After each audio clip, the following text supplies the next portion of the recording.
Бізге ренжитіп шығарсыздар, бірақ біз қыздарды да еркектерді де жаман деп жатқан жоқпыз.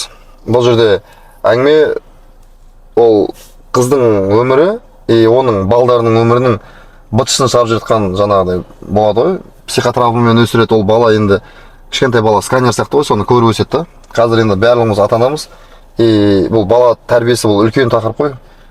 Негізі ол модель поведения дұрыс көрсетпесең, біз сол жігіттер туралы айтып жатырмық, сол қыздар туралы. Ол глубоко несчастный қыз, ол не только өзінің өмірін, ол сол баласының бәрінің өмірін енді грубо айтқанда маңыратып жүреді ғой. И біз соны қатты айтып жүріп жатсақ, оны көңілдеріңізге алып қалмаңыздар. Ол өзіңіздің психикаңызбен, өзіңіздің қалыңызбен, состояниеңізбен жұмыс жасамасаңыз, ол баланың бұл жерде кінәсі жоқ қой. Енді причем тут бала деу мүмкін де кім ше. Мысалы қараңыз, жаңағындай әйелі кипіш көтеріп, күйеуінен таяқ жеп қалды. Күйеуіне сөйлей алмайды, жауап бере алмайды, ішіне сақтайды. Кішкентай баласы келіп ойыншықты бірдеңе төгіліп сындырады, и ана бүкіл өзіндегі ішіндегі жаңа ызасын баладан көреді да. Якобы ашудың бәрін баладан шығарады. Бала қандай травма алады?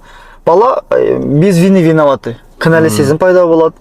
Бала уже жаңағындай папасына деген, өйткені любой ребенок смотрит глазами матери. Уже әкесіне деген кек сақтап тұрады. Қыз болса особенно. И сөйтіп жасы 18-20 келген кезде бізге келіп айтады да, мен әкемді жек көремін, қабылдамаймын деп. Содан басталады ғой бәрі. Несчастная женщина делает несчастный вот все вот. Не только себя, и отношения, здоровье, баласы кетіп қалады. Баласының денсаулығы, айтып жатырсыз да жаңа басында, ЗПРР, ЗРР қайдан шығады деп.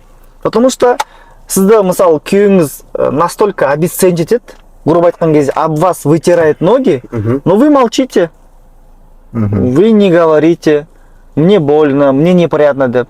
И бала, оның, сіздің, ана білесіз ғой, бала 12 жасқа дейін, тікелей бала маманың жаңа ішкі психоэмоциялық халіне байланысты деп. И бала дәл соны сезеді, бала да сіздің жаңағындай невыраженное чувство емес, сөйлемей жүреді. Өйткені менде болды.